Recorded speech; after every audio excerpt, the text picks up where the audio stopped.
శ్రీ లలితాదేవి పుట్టుక. పూర్వకాలంలో అసురరాజు బండాసురుడు అనే రాక్షసుడు చాలా శక్తివంతుడయ్యాడు. అతను దేవతలను బాధిస్తూ లోకాల్లో అశాంతిని కలిగించేవాడు. దేవతలు బ్రహ్మ, విష్ణు, శివుల దగ్గరికి వెళ్ళి సహాయం కోరారు. అప్పుడు దేవతల ప్రార్థనతో లలితా త్రిపుర సుందరి దేవి అగ్నికుండం నుండి ఆవిర్భవించింది.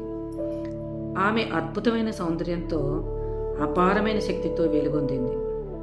ఆమె శ్రీచక్రరథంపై కృష్ణుడు కూర్చుని తన సైన్యంతో యుద్ధానికి బయలుదేరింది. లలితాదేవి తన ఆయుధాలతో బండాసురుని సైన్యాన్ని నాశనం చేసి చివరికి బండాసుని కూడా సంహరించింది.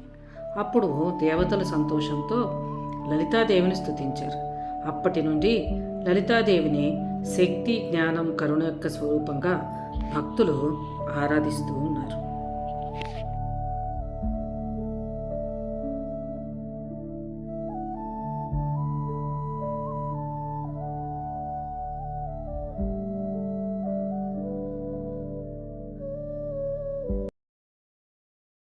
లక్ష్మీ, సరస్వతి, రుద్రాణి అని త్రిశక్తి స్వరూపిణి అయిన లలితాంబిక గొప్ప శోభతో కూడినటువంటి రాణి.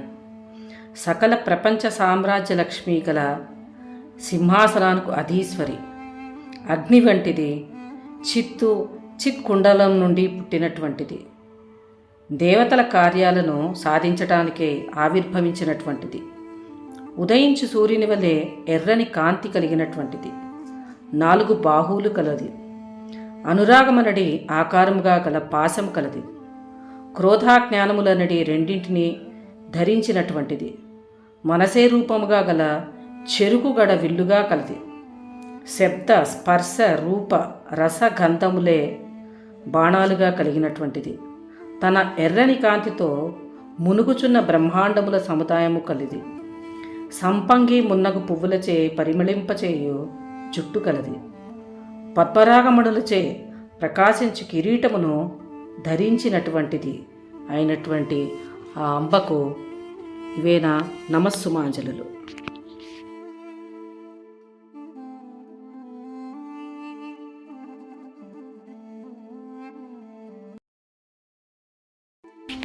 ఓం ఐం హ్రీం శ్రీం శ్రీమాత్రే నమః.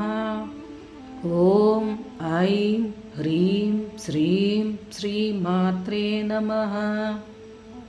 ఓం ఐం హ్రీం శ్రీం శ్రీమాత్రే నమః.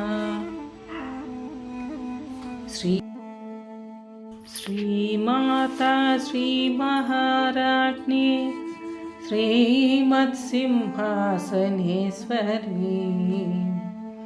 చిదగ్నికుండ సంభూత దేవకార్య సముద్యత ఉద్యత్పాను సహస్రాభ చతుర్బాహు సమన్విత రాగస్వరూప పాసాఢ్య క్రోధాకార కుశోజ్వల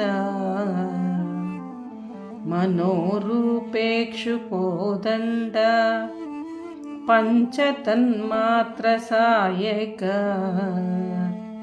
నిజారుణ ప్రభాపూర మజ్జద్బ్రహ్మాండ మండల చంపకాసోగ పున్నాగ సౌగంధికల సద్గజ కురువింద మణిశ్రేణి కనత్కోటీర మండిత.